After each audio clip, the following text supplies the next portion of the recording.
Buenas tardes, chicos. ¿Me escuchan?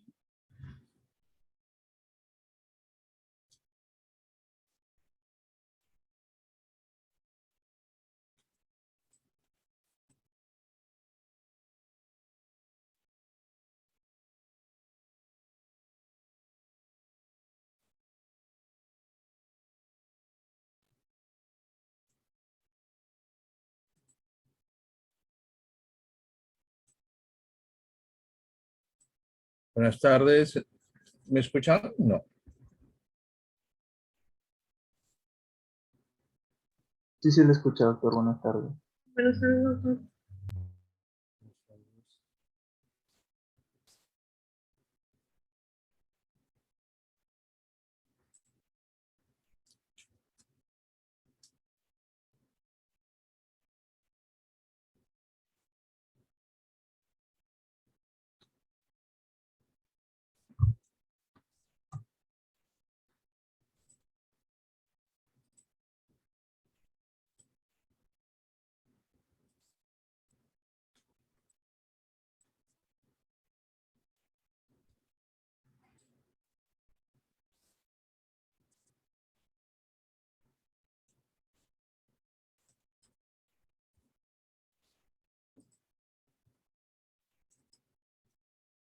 ¿Logran ver mi presentación?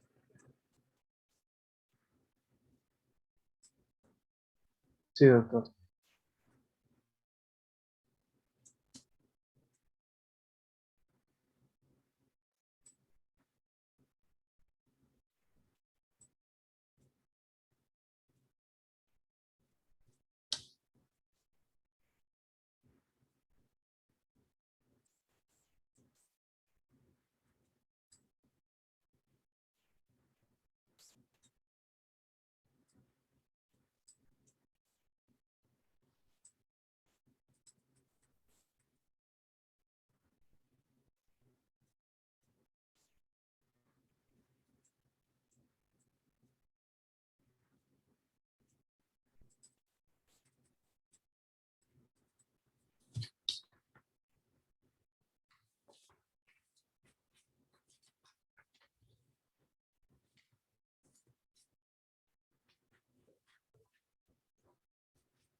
Bien, voy a hacer una captura de pantalla para la asistencia, ¿ya?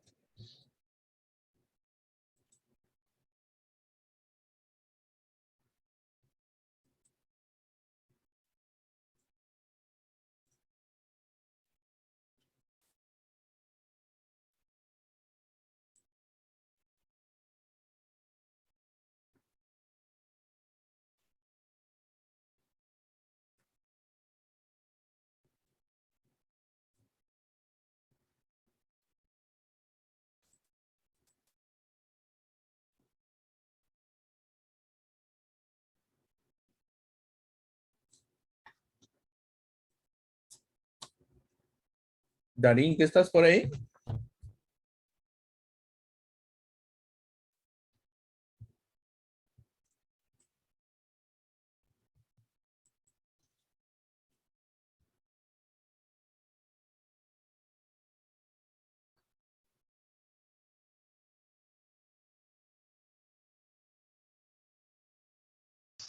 Doctor, buenas tardes. Buenas tardes. ¿Qué tal? ¿Cuántos son, Darinka? 84 alumnos, doctor. ¿Y dónde están? No sé, voy a escribirles al grupo en general para que se conecten.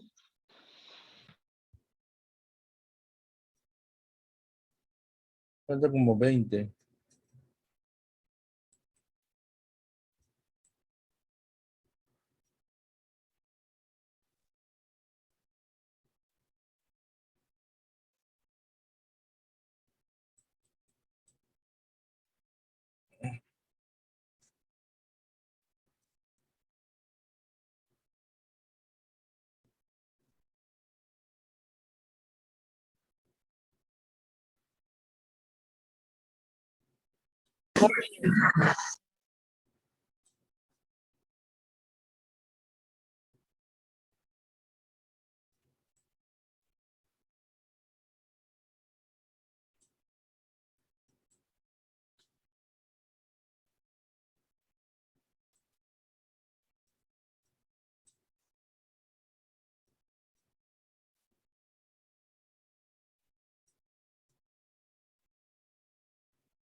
Chicos, ¿han revisado el paper de videoterapia? ¿Les ha llegado de la clase anterior?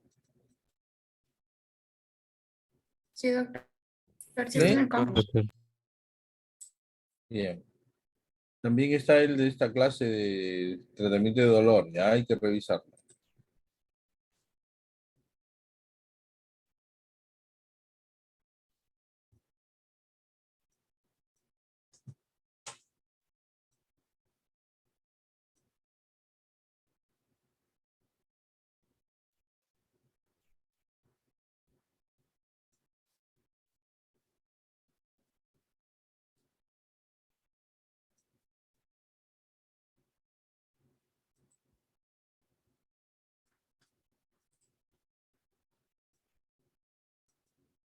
Anoche estábamos en un seminario de cirugía con los alumnos que el ciclo pasado ya habían llevado terapéutica y de entre muchas cosas, en el seminario de cirugía que habla sobre obstrucción intestinal habría que hidratar al paciente y ningún alumno se acordaba de la clase de hidratación, ni siquiera de los requerimientos ni nada de esas cosas.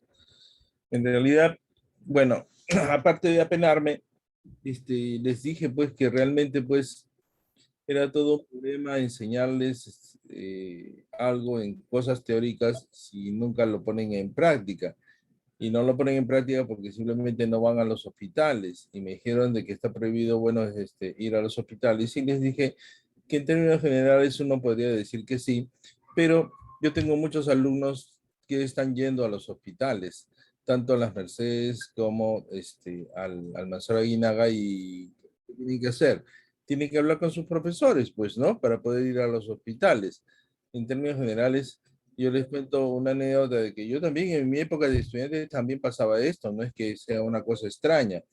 Y yo le decía pues que 100 veces me votaban y 101 veces regresaba, ¿no? Y el día de hoy en la mañana, dos alumnas de cirugía fueron al hospital con su profesor, ¿no?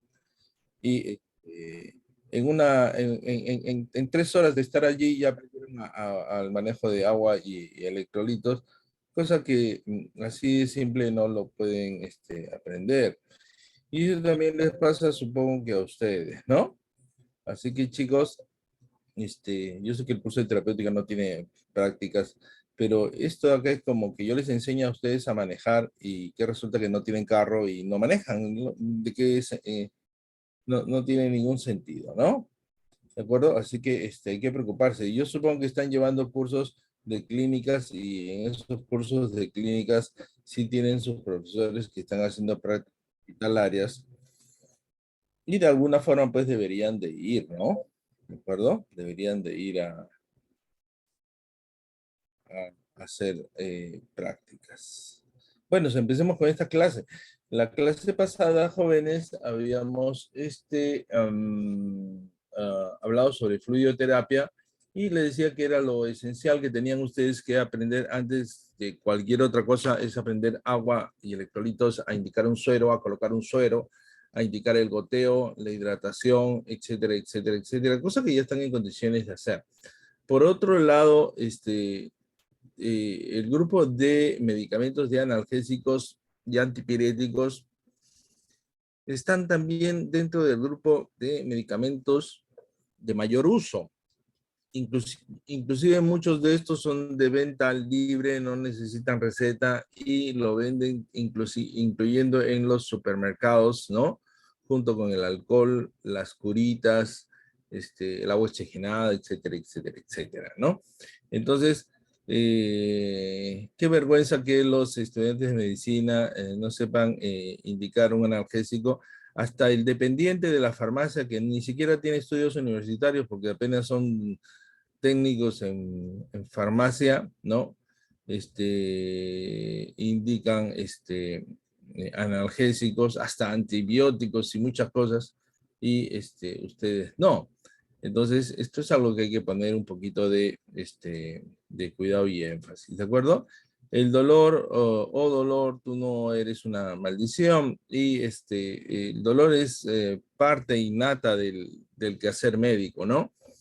Casi podríamos decir que el dolor motiva al paciente a buscar ayuda, ¿no? Muchas veces no le dan importancia a los pacientes a otros signos, síntomas, y no llegan al médico hasta que esto no le duele. Y muchas veces ya con el dolor quizás de repente sea un poco tarde, ¿no? Pero el dolor es como una alarma, nos avisa de que algo no está yendo bien, nos avisa que algo está mal, que hay que buscar ayuda, ¿de acuerdo? Entonces, la importancia del dolor, incluyendo la fiebre, ¿no? Dolor es una percepción sensorial localizada o generalizada, subjetiva, que puede ser más o menos intensa, molesta o desagradable, y que se siente en una parte del cuerpo. Es el resultado de una excitación, estimulación de terminaciones nerviosas sensitivas especializadas llamadas nociceptores, ¿no? Es un sentimiento también de intensa pena, tristeza o lástima que se experimenta por motivos emocionales o anímicos. Existe un dolor psicológico, ¿no? Que nos causa sufrimiento. También eso de ahí es un dolor, ¿no? El dolor como expresión. eh, la muerte no es una cosa tan grave, el dolor sí, dice, ¿no? André Monroe, ¿no? Se manifiesta así. En realidad, pues siempre filosofamos acerca de la muerte, ¿no? Sobre todo los médicos, cómo será el momento de morir, ¿no? Y muchas veces yo, como cirujano, en ocasiones he visto pacientes que ya están esperando más bien el momento de morir para dejar de sufrir. Existen enfermedades, situaciones incurables, como el caso de esta mujer, ¿no? Que ya hace más de un año consiguió que la Corte Superior de Justicia le den el beneficio de la eutanasia, pero hasta el momento pues no se lleva adelante, ¿no? En cual ella pues sufre de una enfermedad degenerativa y está buscando la muerte. Así que en realidad pues ese es todo un problema. Hay la necesidad de, y también hay una dificultad que es cuantificar el dolor. El dolor puede ser mínimo, tolerable, un poco más intenso o máximo, ¿no? Y eso es una cuestión difícil de cuantificar. Utilizamos esta escala visual análoga para que el paciente más o menos nos indique del 0 al 10 cuánto es más o menos su dolor. Para los niñitos utilizamos esas caritas, ¿no? Estos emoticones para que nos diga dónde está su dolor. En los adultos, en términos generales, podemos indagar. Y lógico de que una escala, esto no es, el 3 de un paciente no es el 3 para el otro paciente, ¿de acuerdo? Eso es algo que debemos de recordar. No mostrar pues sentimientos es la mejor manera de evadir el dolor, ¿no? Y eso nos pasa a nosotros jóvenes cuando estamos en los hospitales, esto nos pasa a los médicos, a las enfermeras, en el cual evitamos demostrar sentimientos, ignorando así también el dolor del paciente. Muchas veces lo consideramos hasta un fastidio el paciente que viene con dolor, ¿no? Y no logramos empatizar con el paciente. Para muchos le va a pasar esto, pero yo les diría hasta cierto punto, ¿por qué estudiaron medicina? Clarita Caterín Becerra, me gusta tu sonrisa de tu foto. ¿Por qué estudiaste medicina? Doctor, buenas tardes. Hola. Bueno, estudié medicina porque me gustaban ciertos cursos, como por ejemplo la química, la anatomía, la biología. Y como medicina compromete todos esos cursos y muchos más, entonces me incluí por ello. Generalmente los médicos somos más pegados a las ciencias, ¿no? Sí, doctor. Sí, ¿no? Pero eso en parte, eso está bien, pero es malo un médico que no le gustan las letras, la literatura, el arte, ¿no? También es malo. ¿Por qué? Porque somos capaces de percibir el dolor, Clarita, ¿no? Por dentro del aspecto de la filosofía, tenemos los aspectos concernientes a la estética. Gracias a la estética en filosofía podemos percibir lo bello, lo feo, lo agradable, lo desagradable, y el dolor es algo desagradable, ¿no? Etcétera. Entonces, hay la necesidad de valorar el dolor. A la larga, de repente, muchos todavía no me entienden y están aquí todos rascándose la cabeza, pero en esta semana que ya estamos miércoles, el doctor Giracata ya van 4 operaciones, 3 de vesículas y un apéndice complicada. Todititos los pacientes llegaron por dolor. A la larga podría decir de que el doctor Giracata vive gracias a que los pacientes tienen dolor, ¿o no? ¿Qué opinas, Clarita?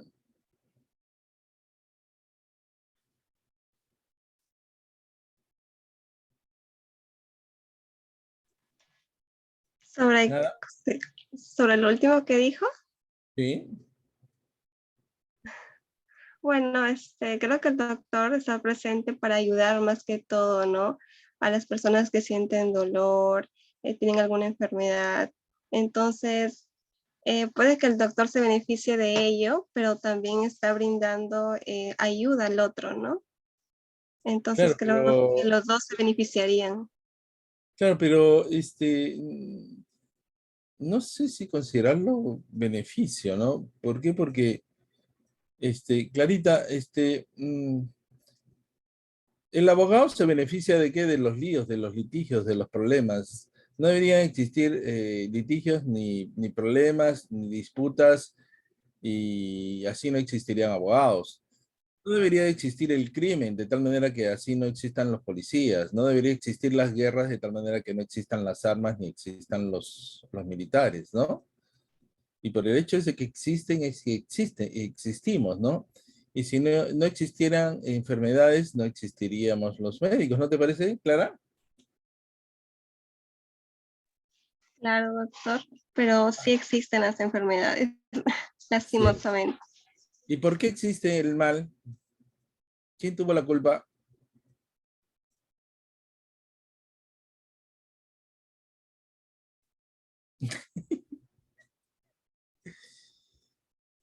Nosotros, doctor. Nosotros, ¿no? Sí, pues, pero yo creo que fueron las mujeres, ¿no? Porque fue Eva la que lo tentó al pobre de Adán, que andaba muy bien ahí tranquilo, lo tentó y pecó y pecaron, y gracias, y porque pecaron es que Dios los castigó, pues, ¿no? Un comentario sexista y machista, pero en fin, la tradición judaico-cristiana es así de machista, ¿no? Pero el hecho es de que existen, no nos pongamos a filosofar, Clarita, pero existen. Entonces, para eso estamos los médicos, ¿de acuerdo? ¿Estás de acuerdo, Clarita? Sí, doctor. Muy bien, chicos, vamos a revisar algo sobre el dolor. Me dicen si es que escuchan el audio, ¿ya? ¿Escuchan? Todos, absolutamente todos en algún momento de su vida van a sentir algún tipo de dolor, pero ¿te has puesto a pensar qué rayos es el dolor? ¿Cómo se manifiesta en el cuerpo? Yo soy la doctora Jackie y esto es Salud en Corto.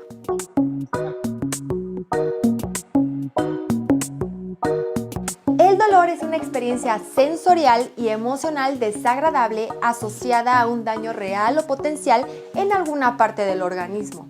Ahí les va otra vez. Es una experiencia sensorial y emocional nada agradable que se presenta cuando algo mal está en tu cuerpo. Es un fenómeno muy difícil de entender producido por una lesión física combinada con una situación emocional. Con esto me refiero a que es una experiencia personal y subjetiva. Es decir, que cada persona lo ve de manera diferente. En otras palabras, por donde lo veas, solo tú vas a saber exactamente lo que sientes y es complicado expresar el dolor que tienes tal y como es.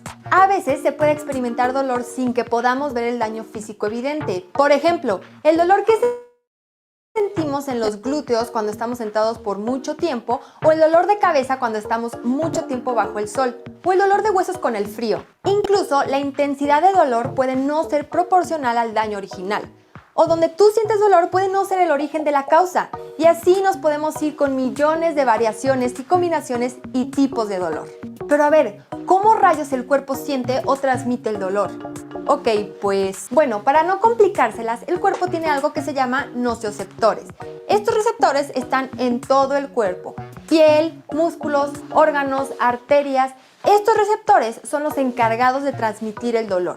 El estímulo doloroso, que puede ser una quemadura, un golpe, un pellizco, un piquete, una cortada, es percibido por los nocioceptores y viaja por los nervios hasta llegar a la médula espinal. En la médula espinal existe un proceso de modulación o regulación de dolor en donde intervienen diferentes sustancias. Estas son las responsables de regular la intensidad de dolor. De aquí, la señal dolorosa viaja hasta la corteza cerebral para ser percibida como dolor. Todo esto que les acabo de contar pasa en cuestión de milisegundos. Todo es instantáneo. Pues señoras y señores, este es el primer video de los muchos que habrán hablando de dolor. Espero les haya quedado claro todo el sistema y su mecanismo. Les dejo las redes sociales de Salud en Corto y recuerden que yo soy la doctora Jackie y esto es Salud en Corto. Muy bien, chicos. Entonces, hay que revisar los aspectos fisiopatológicos del dolor. Algunos aspectos, bueno, anatómicos ya lo mencionaron, pero tenemos muchas formas de clasificar el dolor, ¿de acuerdo? Pero una de las formas es, hay cuenta, el dolor puede ser somático, visceral o el dolor referido. De cuenta, el dolor somático es aquel que proviene de la piel, las fascias, los músculos, el peritoneo parietal. Puede ser muy intenso y localizado con precisión, diferencia el lado derecho del lado izquierdo. De cuenta, en el caso del sistema nervioso central, los nervios espinales, los pares craneales tienen ramas sensitivas y tienen ramas vegetativas, ¿no? Simpáticas y parasimpáticas. A través de las ramas sensitivas, también hay ramas motoras, por supuesto, a través de las ramas sensitivas percibimos el dolor. En el caso del abdomen, cuenta la parte central por nervios frénicos, los intercostales, torácicos, lumbares, etcétera, ¿no? Explica la hiperestesia cutánea, el incremento de tono, rigidez muscular, cuenta la inflamación del peritoneo, de la pleura, la hipersensibilidad de rebote o también la generalizada, el signo de peritonitis difusa, da dolor de tipo somático. Después tenemos el dolor de tipo parietal, que es el que procede de los órganos internos. Puede, en el caso del abdomen, los abdominales, peritoneo visceral, mesenterios; en el caso del tórax, la pleura, el pericardio, el corazón mismo o los pulmones, ¿de acuerdo? Eso se llama dolor visceral. Tienen otra vía, que generalmente se causan por estiramiento de una víscera del mesenterio, distensión, isquemia o daño tisular. En el caso del corazón, de cuenta, provoca dolor la isquemia, el infarto, la falta de sangre produce dolor, ¿no? En el caso de las vísceras huecas abdominales, la distensión produce dolor. El dolor, a diferencia del somático, que es bien localizado y discrimina derecho de izquierdo, el dolor de tipo visceral no es tan bien localizado y se refiere generalmente a la línea media. Es un cólico de cuenta de caso visceral, ¿no? Es referido a la línea media. Generalmente este dolor se acompaña de actividad parasimpática, es decir, hay diaforesis, salivación, náuseas, vómitos, hay taquicardia, que son reflejos autónomos, ¿no? ¿De acuerdo? Paciente produce fenómeno vasomotor, produce vasodilatación, puede tener lipotimia también el paciente por ese dolor, ¿no? Y existe un tercer tipo de dolor en referencia a esto que se llama dolor referido. No es un dolor, sino es una sensación de dolor. Y ustedes dicen, caramba, pero si el otro dolor también es una sensación. Pero es una sensación de dolor en un sitio diferente al lugar donde se origina el estímulo, ¿no? ¿Y cómo es eso, doctor? Esto es un poco más difícil de entender. Y es que las estructuras somáticas o viscerales y generalmente pueden inducir ambas dolor referido. Ya ustedes han llevado cursos de clínica y dan cuenta, en el caso del estómago, generalmente el dolor es referido al epigastrio, pero en el caso, por ejemplo, del dolor apendicular, cuando duele el apéndice, y el apéndice está localizado en el cuadrante inferior derecho del abdomen, sin embargo, el dolor que inicia no está en el cuadrante inferior derecho donde está localizado el apéndice, sino el dolor, ¿dónde empieza, chicos? ¿Ya les han enseñado, por lo menos en clínica? ¿Nadie?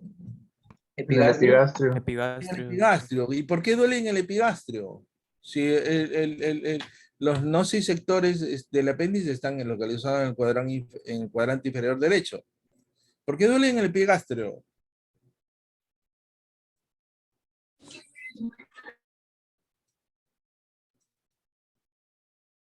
Porque básicamente allí está el plexo solar.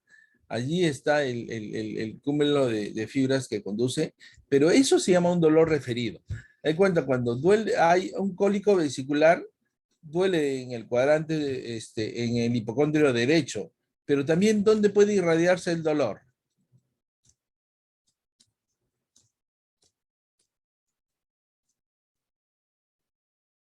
¿Han llevado gastro? A ver, o no, todavía creo que están llevando, ¿no?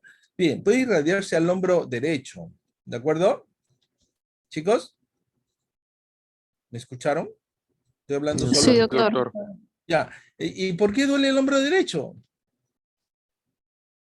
Y de repente hay un cuadro vesicular, el paciente está con un cólico y va a una clínica privada y quiere que lo atiendan bien.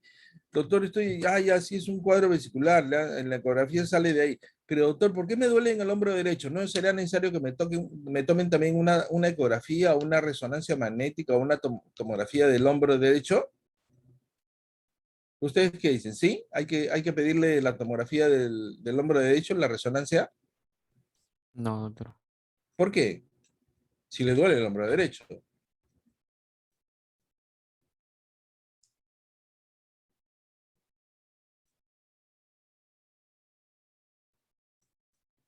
Y el paciente dice, además voy a pagar yo la resonancia. Tengo mucha plata, voy a pagar. ¿Qué le dicen ustedes?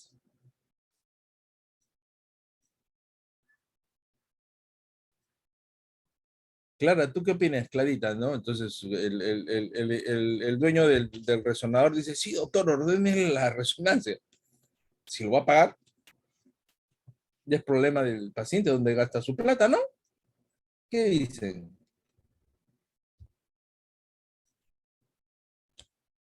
Chicos, ¿cómo quisiera tenerlos al frente para ahorcarlos, para sacudirlos y nadie dice nada? Doctor, ¿no se le indicaría no, en realidad no por el tema de la irradiación, porque ya sería algo innecesario? Claro, porque Carlita, porque lo que hay que hacer es explicarle al paciente que el dolor vesicular se irradia al hombro derecho. Y eso es parte del cuadro, ¿sí? Carla, ¿me entendiste, hijita?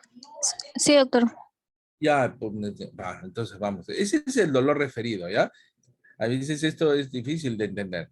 Entonces, eh, existe también una clasificación de tipos de dolor, dolor nociceptivo, dolor inflamatorio, dolor neuropático, ¿de acuerdo? Según la Asociación Internacional para el Estudio del Dolor, ¿de acuerdo?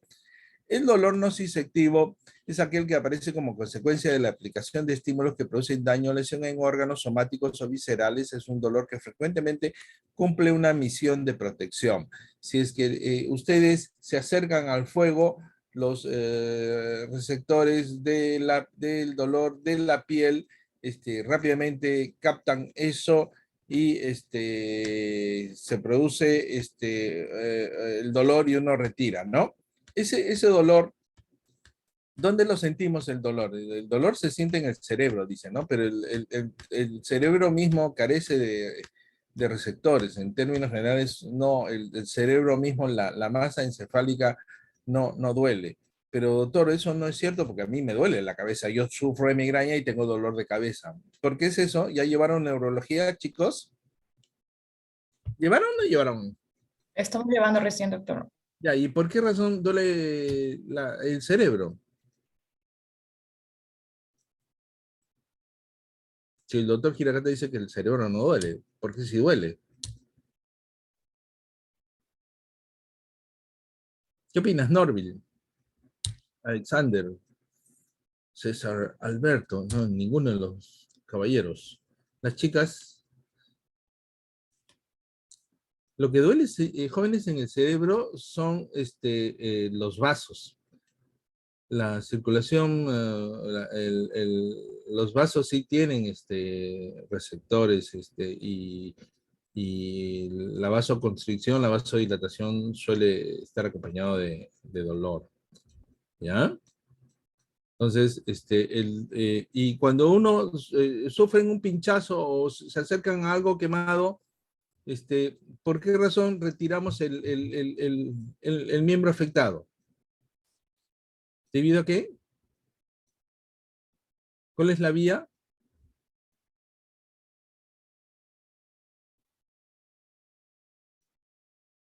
Chicos, ¿saben lo que es un arco reflejo?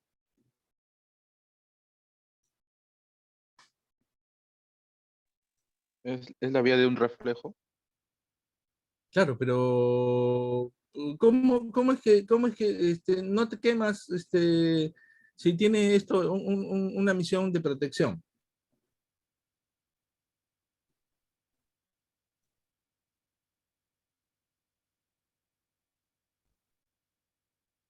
Chicos, ¿no se acuerdan ustedes de que habían los nociceptores que van conduciéndose por los nervios sensoriales, llegan hacia el asta posterior de la médula espinal y de ahí hay neuronas de conexión hacia la vía anterior y rápidamente se conectan con el grupo muscular correspondiente y se produce la contracción sin que el estímulo llegue al cerebro?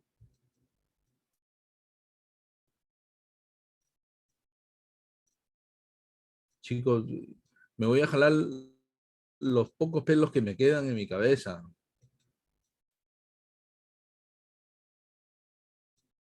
Natalie, ¿no se acuerdan de lo que es un arco reflejo? María José.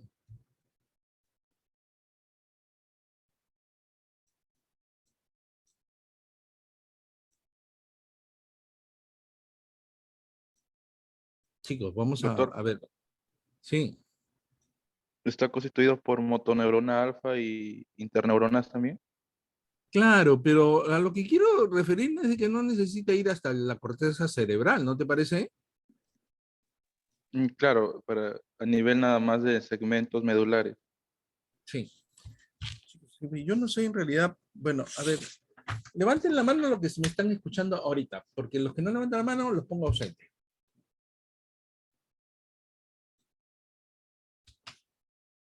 A ver.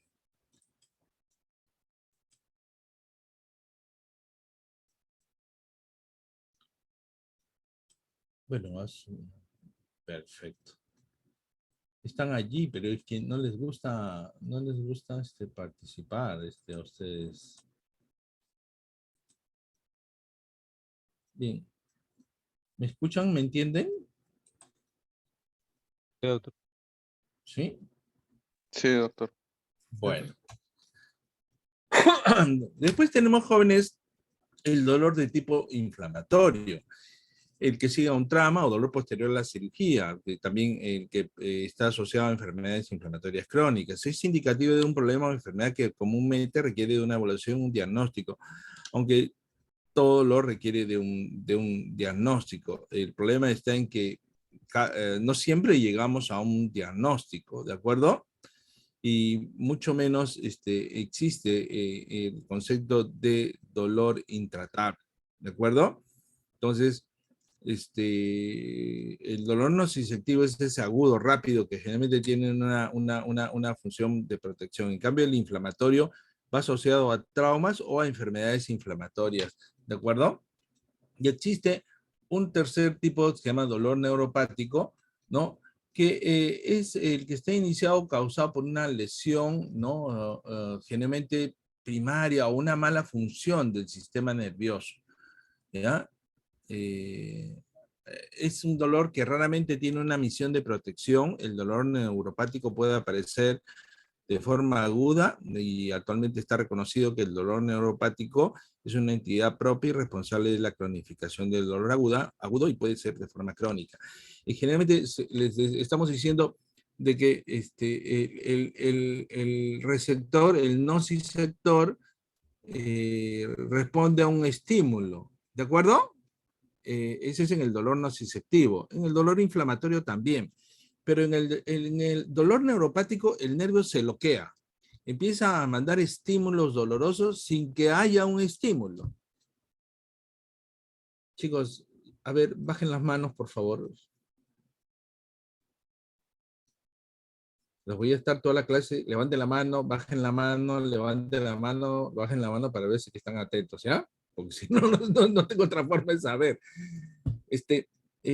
Ya me le prendí mucho a Clara. Vamos a ver con César Alberto, Quirós, Gamarra. ¿Me entendiste? El dolor neuropático se produce sin que el nociceptor tenga un estímulo. El nervio se raya y ¿cómo se llama? Empieza a disparar dolor. Un ejemplo de eso de ahí es lo que sucede en el herpes zóster.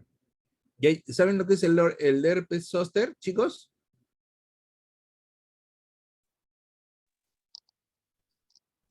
Una reactivación de la infección por herpes con A ver, afectación neurológica. chicos, ¿qué virus? está asociado?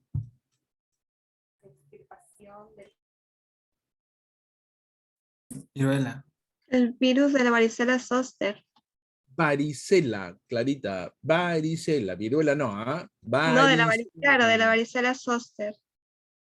Claro, pero es el virus, el mismo virus de la varicela en los niñitos, el mismo virus queda, no es erradicado, queda alojado en las astas posteriores de la médula espinal y con el tiempo puede reactivar y produce exacerbación viral en el trayecto del nervio. ¿De acuerdo? ¿Sí? ¿Sí, Clarita? ¿Ya? Sí, doctor. Entonces, sí, eso es lo que pasa. ¿De acuerdo? Entonces, bien. Sigamos.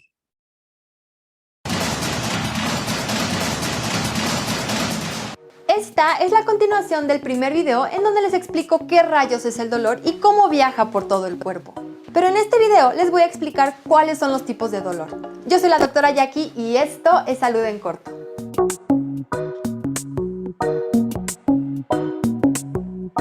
Hay infinidad de clasificaciones para el dolor, que si rápido, que si lento, que si agudo, que si crónico, que si intermitente, que si continuo, que si leve, que si intenso, que si referido, que si difuso, que si blanco, que si negro, que si... no, ¿verdad?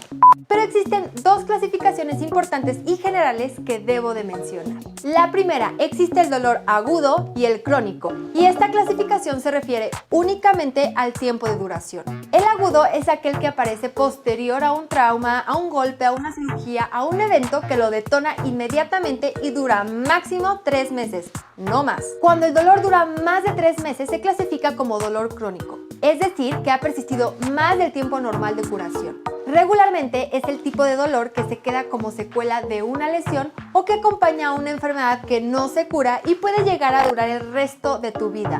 De hecho, el dolor crónico no solamente es dolor, es considerado una enfermedad.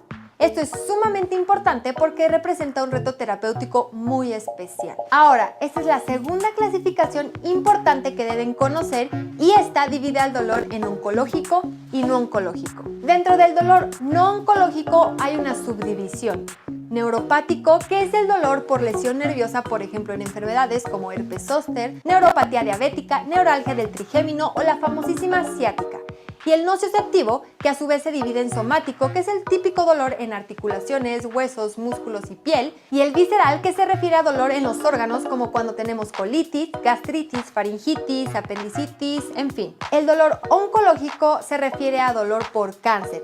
En otras palabras, el dolor oncológico se refiere al dolor causado por algún tumor o metástasis, que es la diseminación del cáncer por el cuerpo o por los tratamientos de radioterapia o quimioterapia. El especialista indicado para tratar cualquier tipo de dolor es el algólogo en la clínica del dolor y se encarga de evaluar y definir el tipo del dolor del paciente para ofrecerle un plan estratégico y que su tratamiento sea el más acertado. Pero te preguntarás por qué es importante esta clasificación. Pues porque el dolor agudo y el crónico no se tratan igual. Incluso el dolor oncológico conlleva un tratamiento muy específico. ¿Y a qué me refiero con esto? El dolor agudo es temporal y sabemos que cuando la enfermedad que lo genera se cura o se controla, el dolor se resuelve.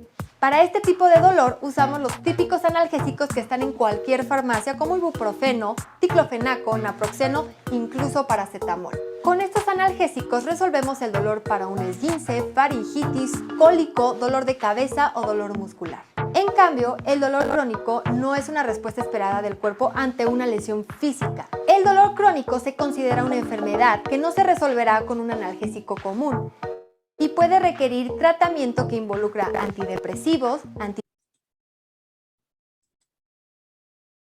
antiepilépticos, opioides, neuromoduladores y más que en conjunto controlarán el dolor. No todos los pacientes con dolor crónico requieren estos medicamentos. De hecho, cada paciente presentará un dolor único y necesitará un tratamiento dirigido, individualizado para su caso. Es por eso que es importantísimo saber definir el dolor, clasificarlo, evaluarlo y medirlo para tratarlo y resolverlo o controlarlo de la mejor manera para que el paciente pueda desarrollarse en su vida diaria con el menor dolor posible. Pues señores y señoras, hasta aquí el el video de la clasificación del dolor. Abajo les dejo el link para otros videos relacionados con este tema por si están interesados. Les dejo de este lado las redes sociales. Recuerden que yo soy la doctora Jackie y esto es Salud en Corto. Muy bien, entonces ya estamos aprendiendo.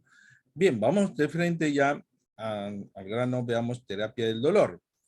La corteza de la quina, asimismo, era usada, ¿no?, en la obtención de la quinina, y esto era uno de los principales productos antimaláricos. Con esto de acá, básicamente bajábamos la fiebre, ¿ya? Es un árbol, cuando uno va a Ancash, todavía uno logra ver algunos árboles, lo que son de chachapoyas. En la parte alta de chachapoyas, ahí hay un cañón, y desde el mirador hay un par de árboles de la quina, ¿no? La corteza. ¿Qué es lo que debemos de interrogar y hacer? Lo primero, para el dolor, jóvenes, es una buena historia clínica, ¿eh? ¿De acuerdo? Si es que uno no hace una buena historia clínica, uno no puede saber si el dolor es agudo, si es crónico, y en todo caso, el dolor es el mejor, digamos, signo o síntoma para poder, ¿cómo se llama? Dar con el diagnóstico. Inicio del dolor, frecuencia del dolor, sitio del dolor, irradiación, calidad o carácter del dolor, si es cólico, si es punzante, penetrante, etc. La intensidad, para eso de ahí tenemos esa escala análogo visual. La duración, el tiempo, factores agravantes, factores atenuantes, respuestas a los analgésicos, respuesta a otras intervenciones, síntomas asociados, interferencia con las actividades de la vida diaria. ¿De acuerdo? Como mnemotecnia, ¿qué mnemotecnia utilizan para investigar el dolor si les han enseñado en semiología, chicos? ¿Se acuerdan? Alicia. Alicia, ¿no? Perfecto, Judith. Muy bien, Alicia, ¿no? Bien, vamos rapidito porque no. Barreras para un efectivo manejo del dolor, para conocimiento del manejo del dolor por las enfermeras, poco conocimiento, perdón, del manejo del dolor por las enfermeras y médicos, subestiman el grado del dolor. Pensamos de que el paciente hay cierto dolor que se lo tiene que aguantar, pensamos de que no todo dolor hay que tratar, etcétera, etcétera. Y eso está mal, ¿de acuerdo? El dolor siempre nos debe de servir de guía para investigar. La mayoría de las veces, poca educación formal. El personal que cuida ancianos, poca habilidad de observar y reportar el dolor. Opiofobia, que quiere decir que tenemos odio, no odio, sino fobia, miedo al uso de opioides, ¿de acuerdo? En los Estados Unidos se utiliza más opioides. Nosotros sí somos muy,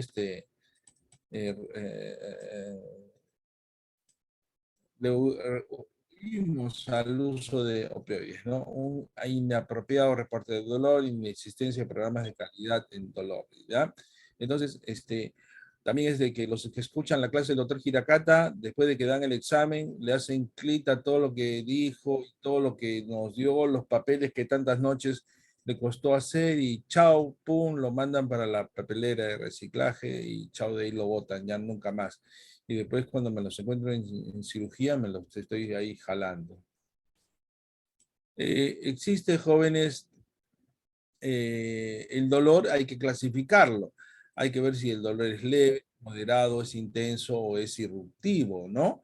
Y existe una escala, ¿de acuerdo? Esto de acá, por favor, se lo tienen que aprender. Aquí está el examen está aquí. De frente, pues ya no vamos a ir. El primer escalón para el tratamiento del dolor está en los analgésicos común y corriente convencionales, como sucede en el video. El paracetamol, el metamizol, muchos AINES están allí, ¿de acuerdo? Si es que logran controlarlo, entonces continuar con este uso. Si no logran controlar con todo esto de acá el dolor, entonces pasan a un segundo escalafón, que es el dolor moderado, en el cual pueden usar codeína o tramadol, ¿no? Que ya son opioides, ¿ven? Y si es que no los usamos, como dice por ahí, la opiofobia, ¿no? Podemos generalmente asociar estos de acá. Podemos asociar paracetamol con codeína, o un AINE con codeína o con tramadol, ¿de acuerdo? Generalmente hasta aquí está el manejo de los médicos generales, médicos especialistas, ¿de acuerdo?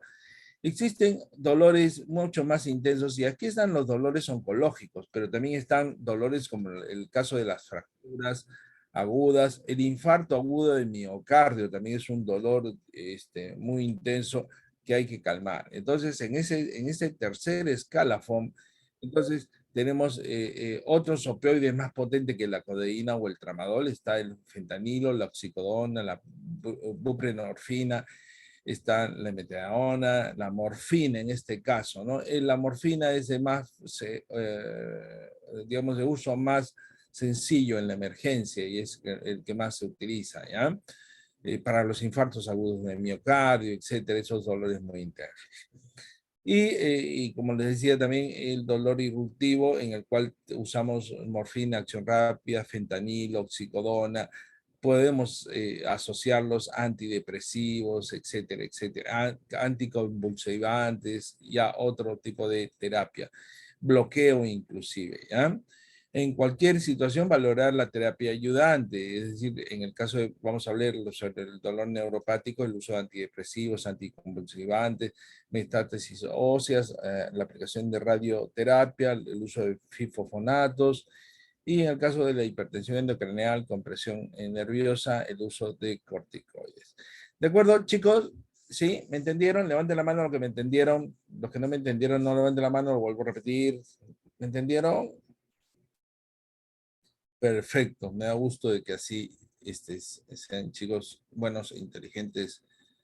Entonces, el primer escalón, analgésicos no opioides, AINES, paracetamol, metamizol. Segundo escalón, agregarle opioides débiles, ¿no? Podemos asociar, ya lo dije, podemos asociar. Y en el tercer escalón, el uso de opioides mucho más potentes, el caso de la morfina, el fentanilo. ¿Quién se murió con fentanilo?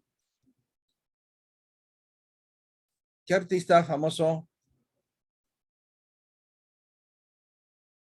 Yo sé más de música que ustedes. Michael Jackson. Michael Jackson, exacto. Michael Jackson, ¿no?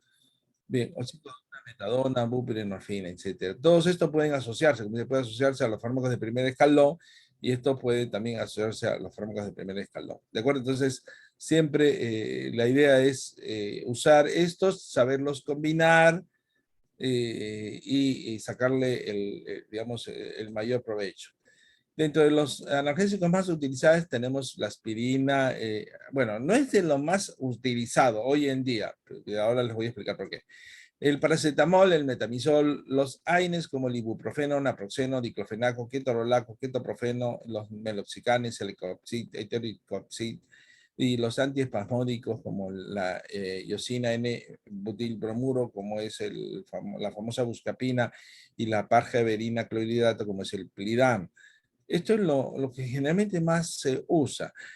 Yo le traigo la aspirina porque sí, en realidad la aspirina es de uso común, venta más o menos libre, está en muchos escaparates, en los Estados Unidos se utiliza mucho. Es un excelente analgésico para los dolores de cabeza, es muy bueno. El inconveniente, hay algunos inconvenientes de que produce gastritis, ¿no? Otro es de que es antiagregante plaquetario y a veces uno no desea tener una acción antiagregante, pero sí produce gastritis. Y el otro inconveniente es de que sí produce muchos cuadros de alergia, ¿de acuerdo? En términos generales, después tenemos los opiáceos o los opioides, perdón, los opioides, la morfina, la peptidina, la codeína, el tramadol, el tapentadol, la buprenorfina, otros la lidocaína también en acción. Entonces, estos son los principales que vamos a tratar, jóvenes, ¿ya? Como le decía, la aspirina es de los primeros analgésicos que salieron al mercado, el más antiguo. Todavía sigue utilizándose, dice acá, dolor de cabeza, resfríos y fiebre, ¿no? Es muy bueno para cualquiera de estas acciones, aunque el resfrío, recordemos que el resfrío es viral, no se trata con esto de acá, pero sí las molestias asociadas, como la aspirina, jóvenes, es un excelente analgésico, antipirético, antiinflamatorio, además es antiagregante plaquetario, ¿no? Y viene pues de la corteza del sauce, ¿no? Como ya les decía, tiene el inconveniente de la gastrolesividad, puede encadenar crisis de broncoespasmos en los asmáticos y de reacción anafiláctica. Hoy se usa más en presentaciones de 80 y 100 como antiagregantes plaquetarios. Hay tabletas de 500, pero verdad que en nuestro medio no se usa mucho. En los Estados Unidos sí se utiliza más. ¿De acuerdo? Y les decía ya de que se asocia a reacciones adversas a medicamentos, ¿no? La TEA de poliposis nasal, asma e hipersensibilidad en los pacientes. Bien, eso es lo que, bueno, hay que saber. Si lo tienen a la mano, no tienen otra cosa, el paciente no es alérgico, sí, úsenlo porque es bueno. Un paréntesis acá en terapia de dolor, porque vamos a hablar sobre el tratamiento de la fiebre. Muchos de estos de estos analgésicos también tienen acción antipirética, ¿de acuerdo? Chicos, entonces, bueno, bajen la mano lo que lo tienen levantado ahí. Para tratar la fiebre, lo primero que debemos conocer y saber es los medios físicos.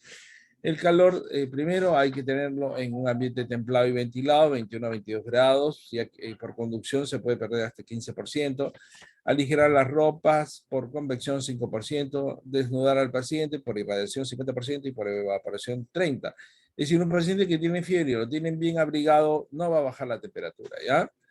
Fiebre de difícil control, hay que hacer un baño de inmersión continuo con agua templada a 35 grados a 36 por 20 minutos. Si presenta escalofríos, suspender. Un segundito.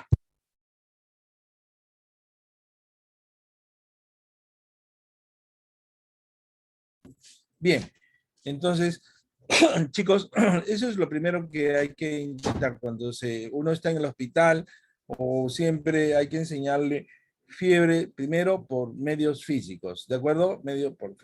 No vayan a ponerlo en baños de agua helada, ¿ah? ¿De acuerdo? Pueden chocar al paciente, no es bueno meterlo en agua helada. Judith, ¿me escuchas? Sí, doctor. No lo vayan a meter en agua helada, ¿de acuerdo? Es en agua templadita, nada más, 35, 36 grados. 35, 36 grados. Ahorita estamos en cerca de alrededor de 28, 30 grados acá, así que ya esa agua ya de repente ya está un poquito fría, ¿no? ¿De acuerdo? Evitar baños en agua fría o helada, produce vasoconstricción, escalofríos, aumenta la temperatura central, puede causar llanto en los niños, incomodidad, convulsiones, deterioro cerebral y muerte. Hay que evitarlo en pacientes con neumonía, aumento del consumo de oxígeno, producción de CO2, ¿no? Y evitar el uso de soluciones que contengan alcohol, ¿de acuerdo? Acá este artículo de esta revista de enfermería cubana, un método físico para regulación de la temperatura, en términos generales, en el resumen, resultado del trabajo, encontramos con mayor significación en la aplicación el baño de agua tibia a temperatura de 37 grados, aplicado a 30 pacientes con hipertermia inicial de 39 y temperatura final, 1 hora después de 36.5, ¿no? Confirma la vasodilatación que ocurre en la piel, favorece el riego sanguíneo y por consiguiente disminuye la temperatura corporal. Es decir, sumergirlo en agua a temperatura de 37 ayuda bastante, etc. ¿De acuerdo? ¿Se entendió? Sí. Carla, ¿me entendiste? ¿Estás despierta, Carla? Doctor. Muy bien. En el caso de el caso de los golpes, de los traumatismos jóvenes, ¿qué usan? ¿Frío o calor? ¿Un traumatismo? ¿Una lesión? Frío. Frío, bueno, jóvenes. En una contusión aguda, lo primero que tienen que utilizar es una bolsa con agua helada, ¿de acuerdo? Jóvenes, no le apliquen directamente el frío, por el hielo. ¿Qué pasa si yo les aplico hielo en la piel? ¿Qué pasa? Se quema. Bueno, no se quema tanto, pero sí duele, ¿no? Oscar, duele, ¿no? Ahí no, lo aguantan bien, pero quédense un ratito más para que vean cómo empieza a doler, ¿no es cierto? Claro, entonces, pero generalmente entonces se coloca una bolsa con agua con hielo, ¿de acuerdo? Tratar una lesión frío o calor, una crioterapia y la termoterapia, los efectos. Aplicación de frío local, aplicación de calor local. Efectos, alivia el dolor en los traumatismos, reduce la inflamación, reduce el espasmo muscular. En cambio, la termoterapia sedante, relajante, reduce dolor muscular, baja la presión arterial, 10 a 30 minutos en forma discontinua, cada 2 horas, no aplicar sobre la piel, riesgo de quemaduras. El frío en el caso de traumatismos, hematomas, C15, bursitis, rotura muscular, calambres, después de un entrenamiento intenso sobre músculo, articulaciones, sobre el músculo, tendón, aplicar en fase aguda, etcétera. Todo esto de acá, ven ustedes que están el médico de la selección está corriendo detrás de los de los jugadores con una bolsa de hielo o con un spray de cloretilo, algo para inducir al frío, ¿de acuerdo? Contraindicaciones: heridas abiertas, hemorragias, infecciones, piel muy sensible, síndrome de Raynaud, neoplasias, trastornos vasculares periféricos. ¿Qué es el síndrome de Raynaud, chicos? Tarea. Bien. En cambio, el calor local es relajante, entre 10 y 30 minutos en forma discontinua, no aplicar sobre la piel directamente. Siempre hay que envolverlo en una toalla húmeda, ¿de acuerdo? ¿Para qué? Para lesiones, contracturas, dolores articulares crónicos. No si hay inflamación. Ok, entonces ya les dejo este cuadrito para saber cuándo utilizar frío o calor. Cuando es traumatismo en la fase aguda, 3 primeros días frío. Después del tercer día, segundo o tercer día, paños de agua caliente. ¿De acuerdo? Bien, jóvenes, empecemos por el famoso paracetamol, ¿ya? También llamado acetaminofén. El paracetamol es en el Perú uno de los analgésicos de mayor uso. Es adecuado para el dolor y también para bajar la fiebre, ¿ya? Los pacientes lo menosprecian ya que uno le receta y ¿qué solo me va a dar paracetamol? Se quejan, ¿no? En ocasiones también, bueno, es un antipirético muy eficaz, ¿de acuerdo?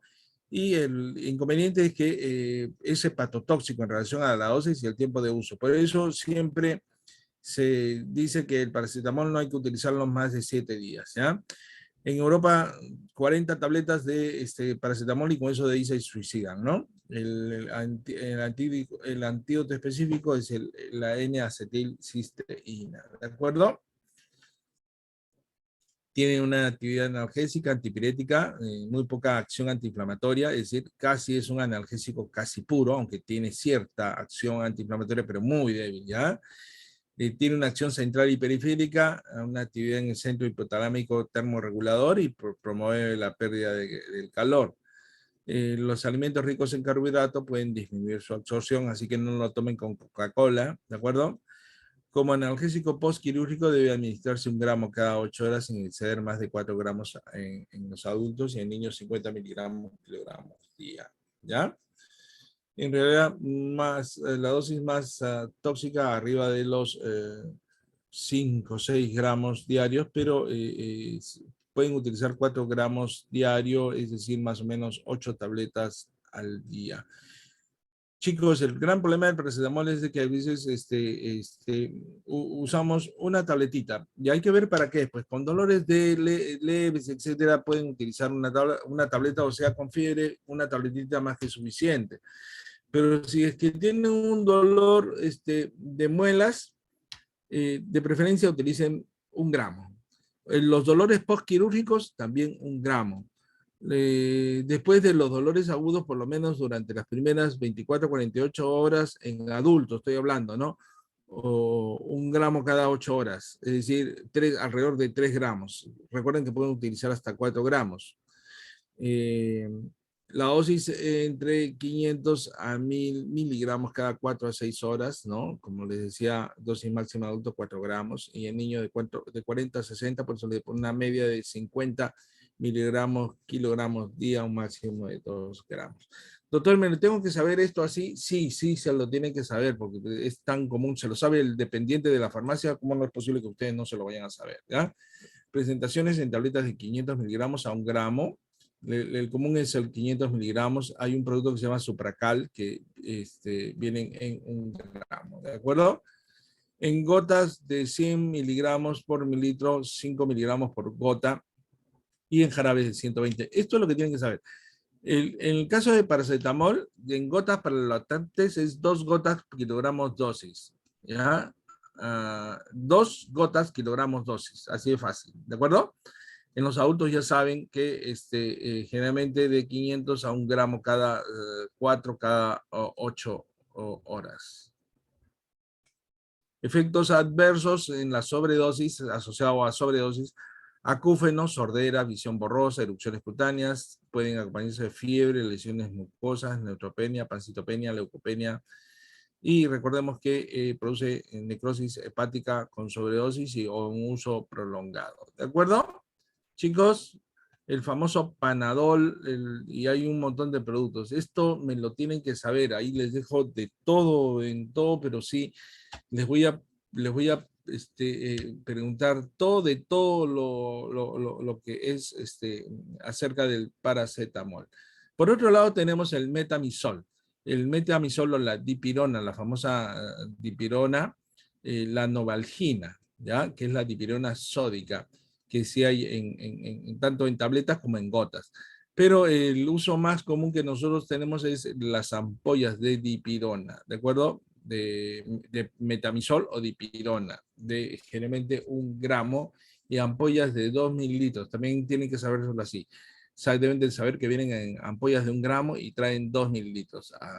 Les guste o no, se lo tienen que saber. El mecanismo de acción es un AINES, pero débil, ¿de acuerdo? El metamizol es un AINES débil, inhibición de síntesis de prostaglandina por inhibición de la COX-1 y COX-2. Es decir, los inhibidores de la ciclooxigenasa 1 y 2, ¿no? Tiene acción central y periférica y hay evidencia que actúa sobre el centro hipotalámico regulador de la temperatura para bajar la fiebre. Es un excelente producto para bajar la fiebre, ¿de acuerdo? Es un excelente uso. Su uso principal es como analgésico de estados dolorosos agudos e intensos, como antiespasmódicos y antipiréticos, ¿de acuerdo? Cuando le colocamos dipirona, los pacientes empiezan a sudar, esa es una característica, ¿no? Ayuda a bajar la temperatura aumentando el sudor. Es un analgésico antipirético de amplio uso en el Perú.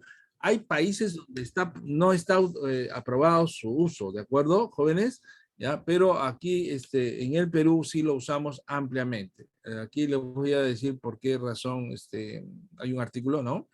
Pero lo que se escribe en otros países no lo vemos nosotros.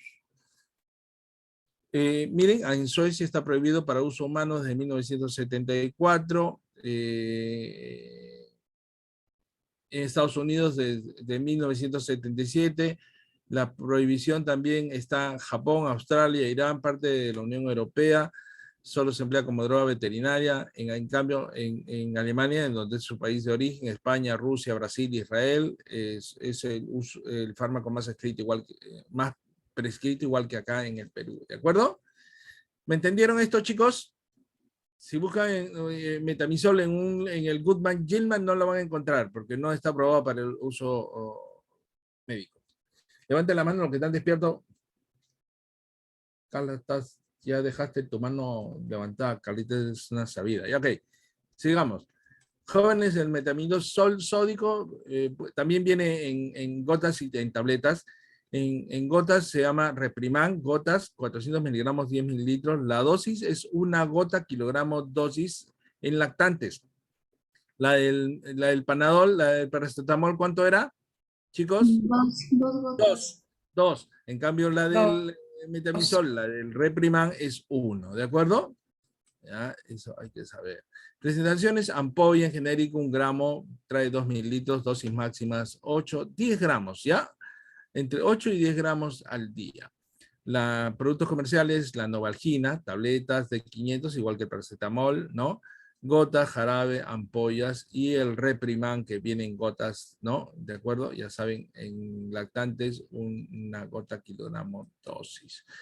Hay una buena alternativa que yo lo utilizo, aunque no es muy conocido aquí en nuestro medio, pero sí hay en nuestro medio este producto clonicilato de lisina.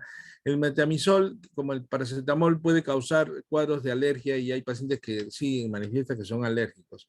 Hay algo parecido que podemos usar que no produzca alergia, generalmente con una buena alternativa es el clonicilato de lisina.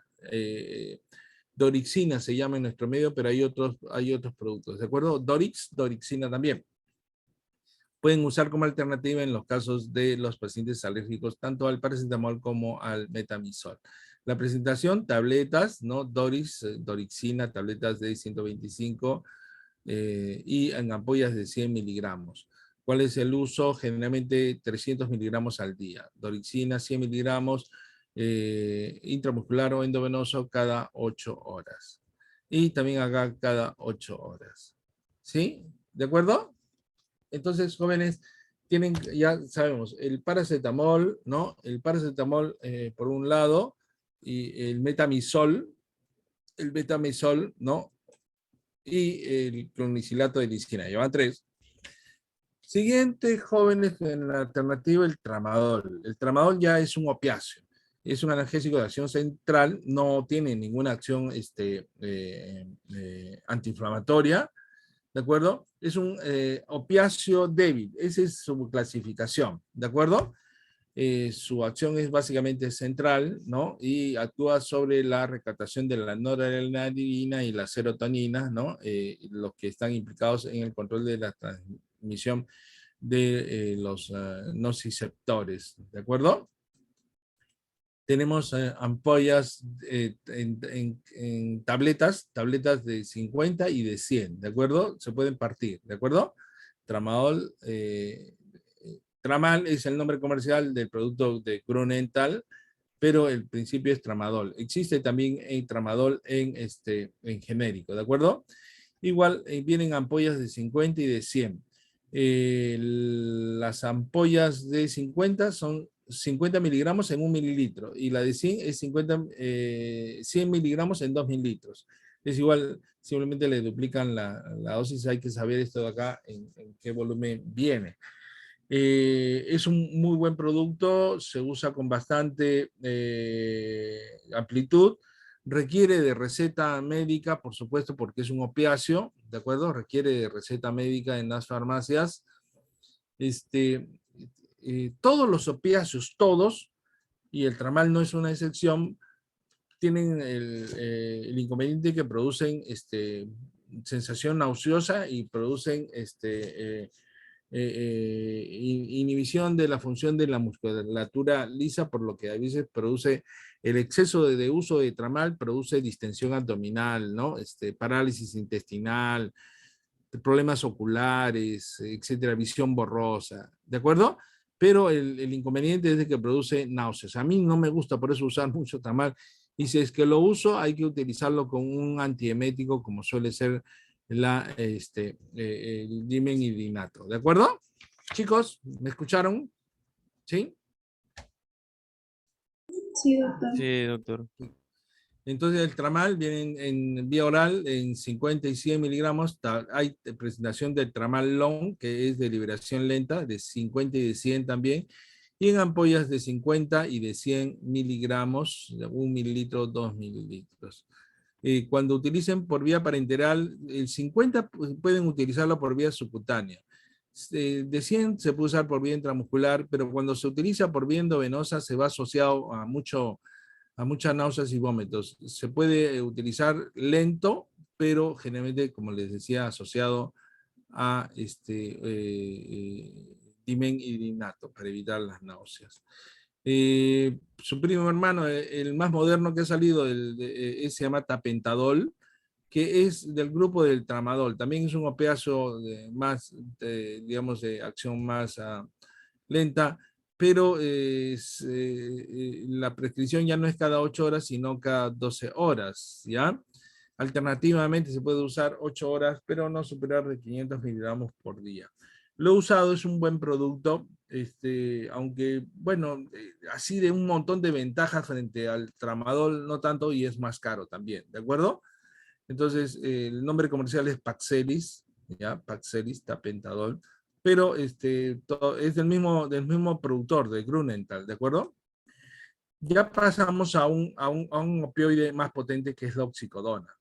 Tiene una aceptable absorción por vía oral, no influida por los alimentos, alcanza una muy buena biodisponibilidad, superior a la morfina, y es el opioide de elección utilizado por los oncólogos para el uso de tratamientos pacientes oncológicos o digamos, por vía oral. El nombre comercial es el Oxycontin, viene de 10, 20 y 30 miligramos en formas de tabletitas, ¿de acuerdo? Oxycontin.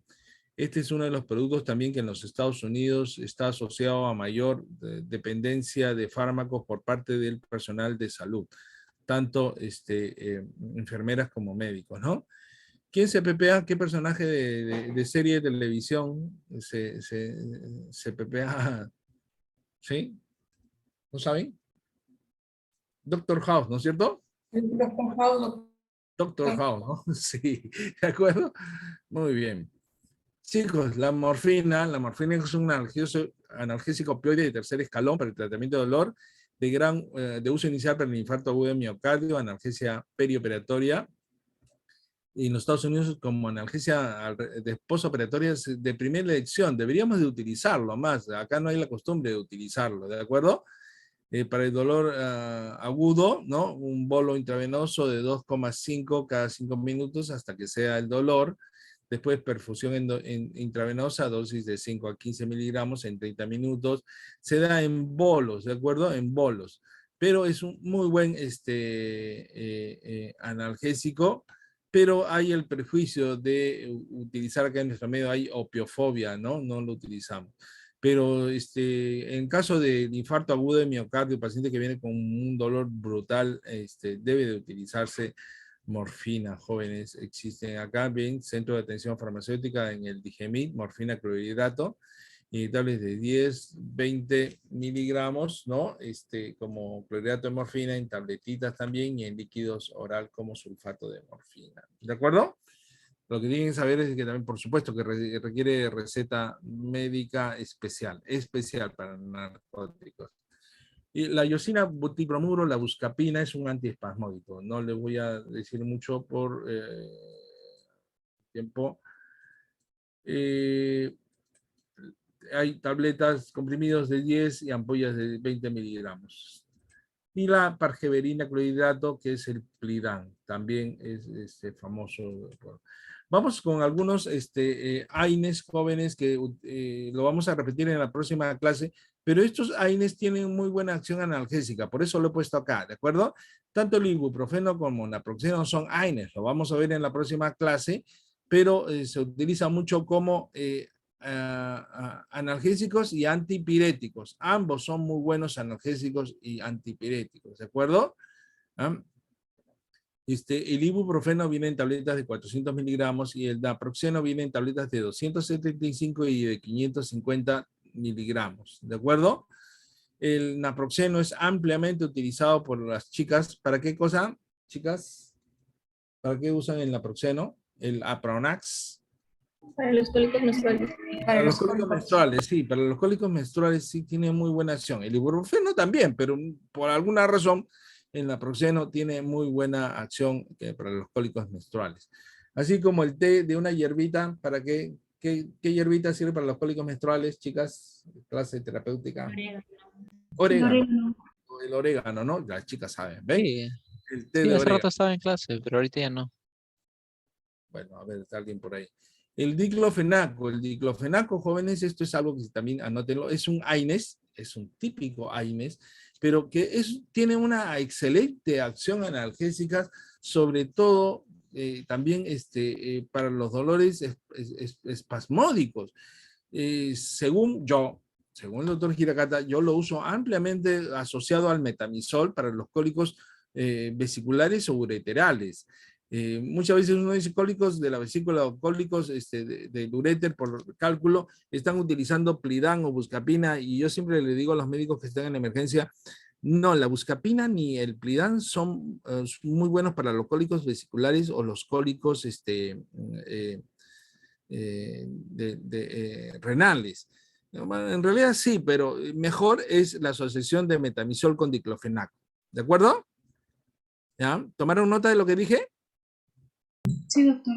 Entonces, ya, el diclofenaco, bueno, vienen en tabletas de 50 miligramos, también hay de 25, pero asociado a paracetamol, pero generalmente la presentación es 50 miligramos, pero la ampolla viene de 75, ¿ya? Y viene 3 mililitros, esto memorícenlo, y es para uso exclusivo intramuscular, ¿de acuerdo?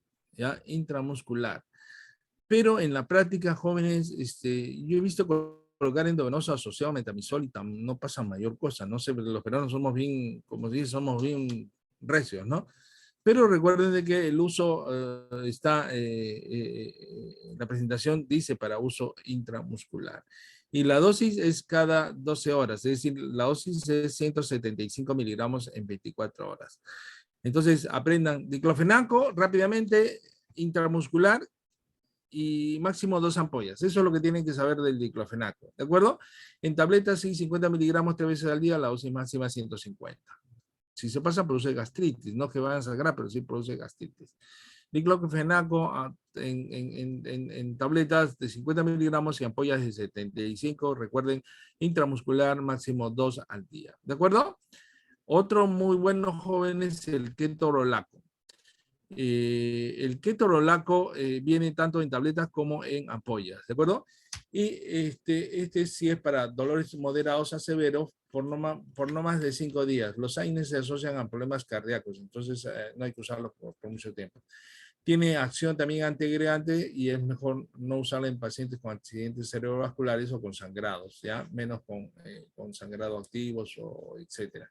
Y yo lo utilizo mucho en el postoperatorio, ya que es muy buen producto, ¿ya? El ketorolaco de 30 miligramos lo pueden utilizar y si bien el diclofenaco les he dicho que no deben de usarlo endovenoso, el ketorolaco sí, y debe de usarse sobre todo 30 miligramos cada 8 horas, es así.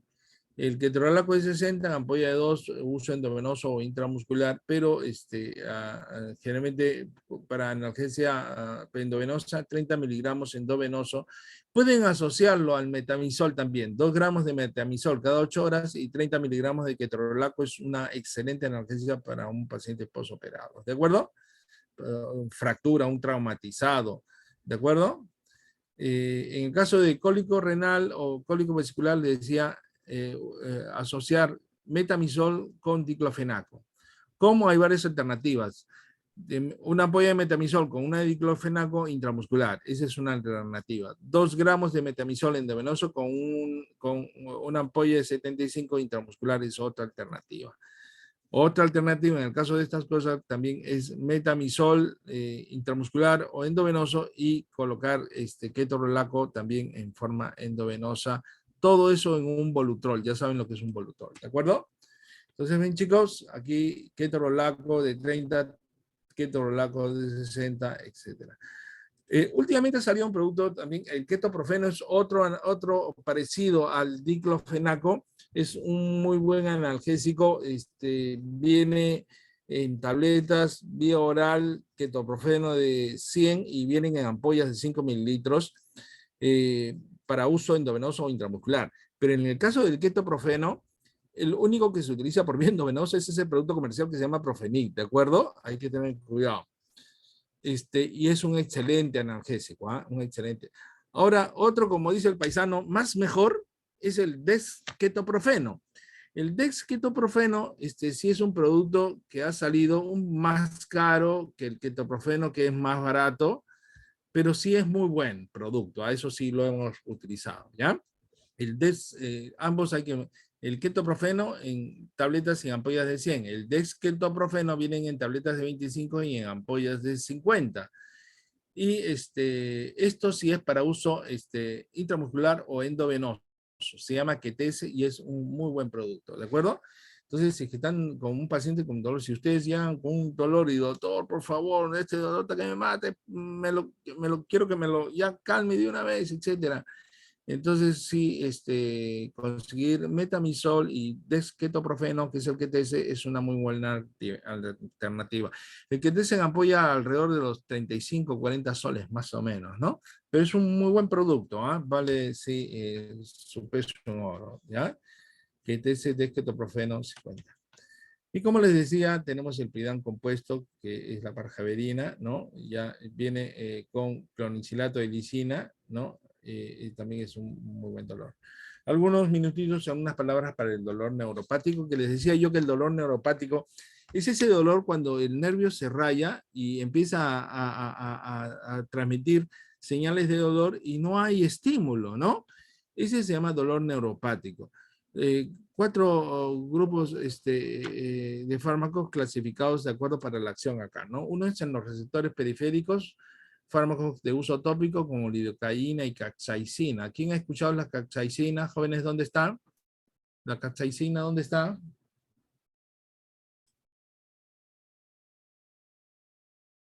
No tienen cultura cevichera ustedes, porque la capsaicina está en el ají, en el rojoto, ¿no?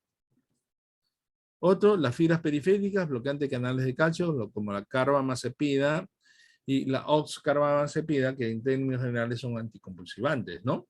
Los moduladores espinales del dolor, ¿no? Que tenemos los bloqueantes de los canales de los voltajes, ¿no? La gabapentina y la pregabalina, que es lo que suele utilizar, ¿de acuerdo? Y también estos moduladores de inhibición central ascendente que ya hemos hablado, los opioides como el tramadol.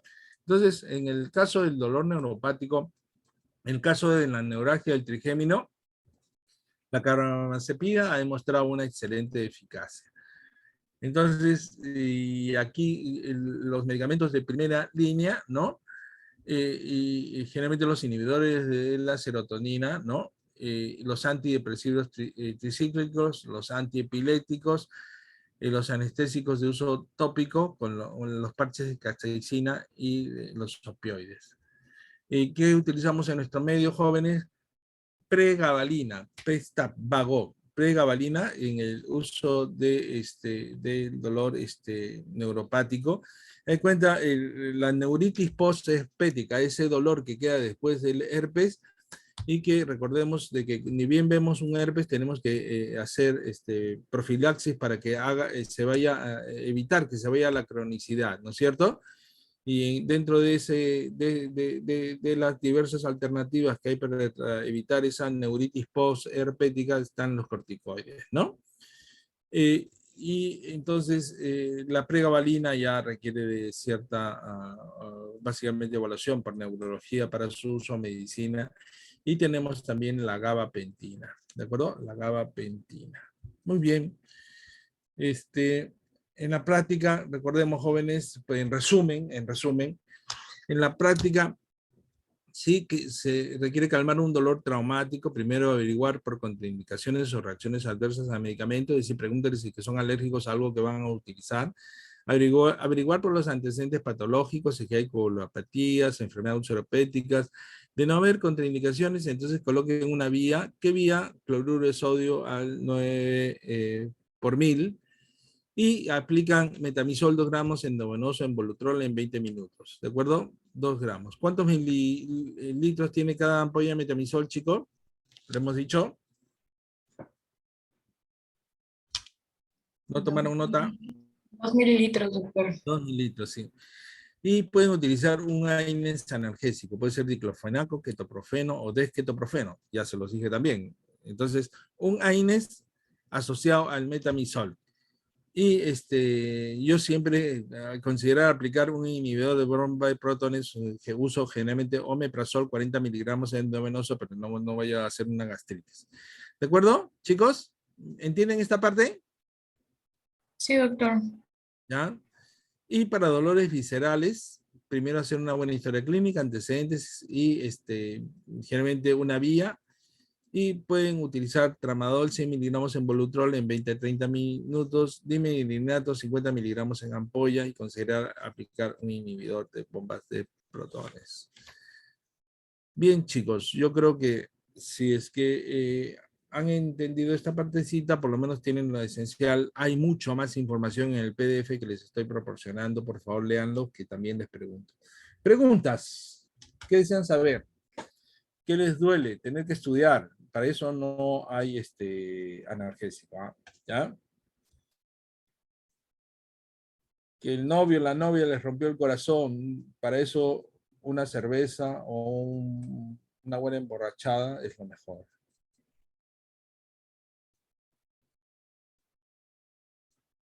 ¿No hay preguntas?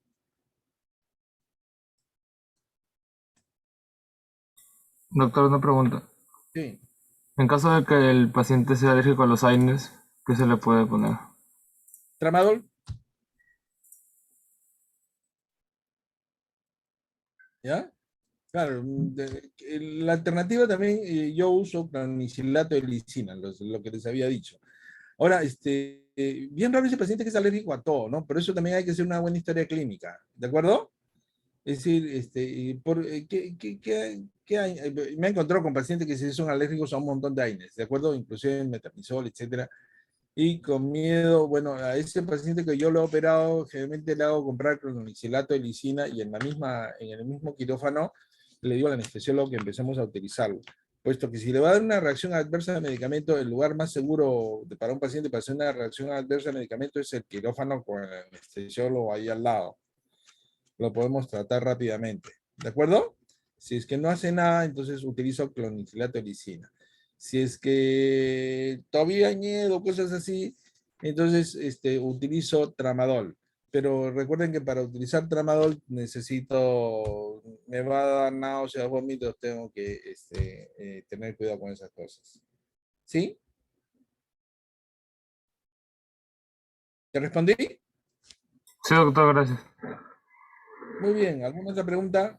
Doctor, una pregunta. ¿Por qué se le pone la vía de cloruro de sodio al 9% y lo demás también? O sea, ¿por qué la vía? Nunca coloques al 9%. 9% lo matas al paciente. Es 0.9%. 9 por 1000. O es 0.9%. Y si no me has entendido mi clase pasada, esas cosas hay que tenerlas bien claras. El cloruro de sodio viene en solución del 9 por 1000 o, que es lo mismo, 0.9%.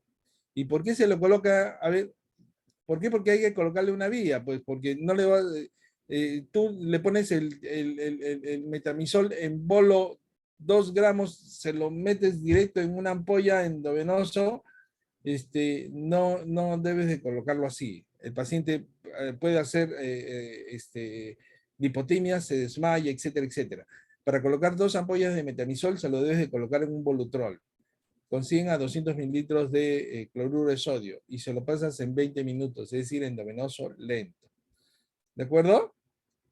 ¿Me entendiste? ¿Me entendiste? Sí, gracias, doctor. Ya, nunca tengan cuidado, no van a meter igual si es que le indican un Pligan endovenoso y ya se lo van a colocar de frente, la enfermera ya sabe, agarra y diluye el Pligan en una ampolla de 20 en cloruro de sodio y se lo va pasando lentito. La enfermera es más viva, ¿por qué? Porque ya cuántos pacientes se le ha desmayado colocando endovenoso y dicen, no, este doctorcito no sabe nada, me ha indicado esto de acá, pero ella ya sabe, entonces lo indica.